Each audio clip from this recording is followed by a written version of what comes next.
What's up, everyone? It's Nik Bhatia, the Bitcoin layer. I want to talk to you guys about three important things I'm watching in the markets right now.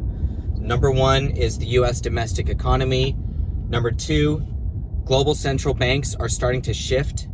And number three, we're going to talk about the impact on stocks and Bitcoin.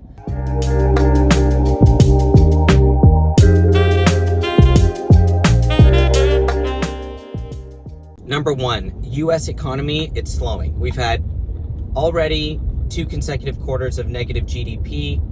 Even though growth has been about 6%, the inflation adjustment has been about 7 to 8%. So we have negative real growth, but we also have very low consumer confidence. We have low small business confidence, and we have slowing survey data. So the regional Fed surveys are all coming back contractionary right now.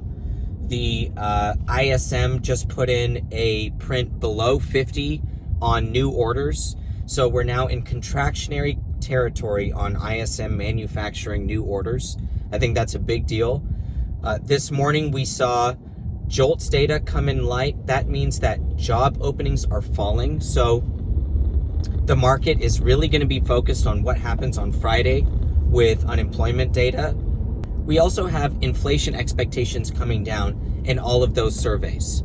So the tide is turning in the economy, where we are seeing really contractionary indicators across the board. And I should mention also, we have a contractionary environment in real estate now. Month over month decline nationwide in home prices. This is the first time in many years that has happened. And we have a slowing home sales metric as well, month over month. So we have a really troubling housing market as well. Number two, these global central banks. We've had 3 central bank actions now that are more toward the easing side. We've had all this tightening all year long, but now we're heading into this less tightening or even easing mode. So in England, we saw the Bank of England intervene when its government bond market started to get really sloppy. We saw the Australian central bank overnight raise interest rates only 0.25%, and that was after 4 consecutive increases of 0.5%. So still tightening, but tightening with less vigor. Okay? And that is, I know it's very marginal. It seems very marginal, but it is at the margin where these things change. So at the Bitcoin layer, you guys trust us to be watching everything closely, especially what's happening in the money markets. And what we're seeing is that the money markets are starting to fade this runaway inflation narrative even more. We started to see it over the summer as inflation started to turn, but now the global economy is starting to get weak. So one more thing I should mention here is, and I laugh a little bit, is that the United Nations is now calling on the Fed and other central banks to stop hiking rates. And it's funny because what does the UN really know about central banking? But what it does see is that the global economy is in contraction. So it's begging the Fed and other central banks to stop.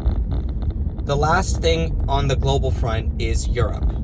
Now, Europe is still in rate raising mode, but because you see this sovereign debt issue in Italy, like in Italian government bonds, for example, are widening, the ECB is really stuck with easing mode for the continent, really on a long-term basis. It really can't be tightening, especially on the QT front, on the balance sheet front, because there's such a difference between the risk in German bunds and Italian government bonds.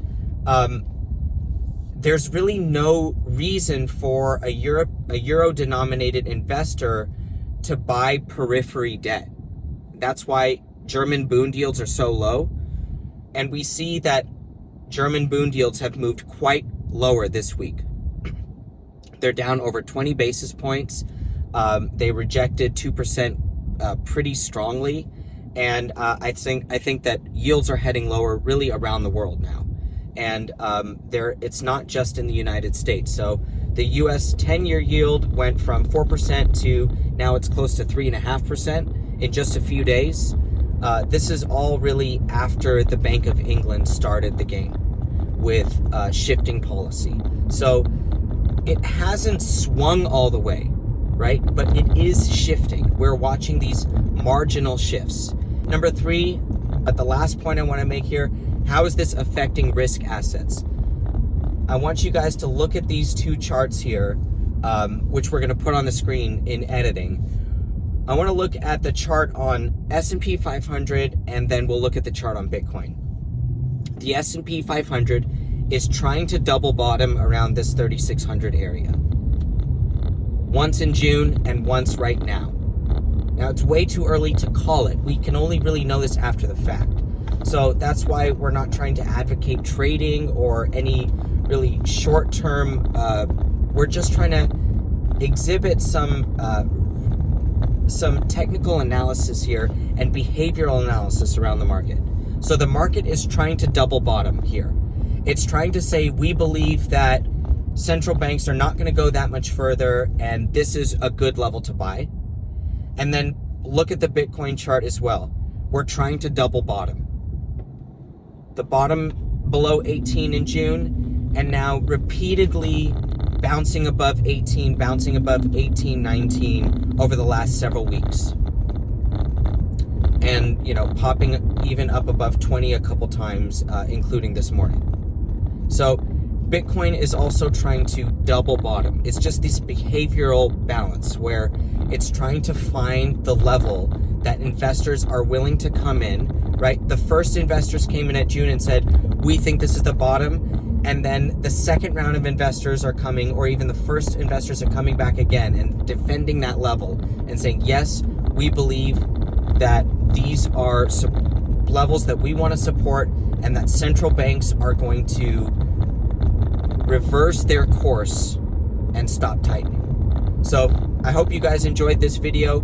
Make sure to subscribe to our Substack publication at thebitcoinlayer.substack.com. That is where we write twice a week about all of our market analysis, what we're seeing on the charts, and what we're watching really closely.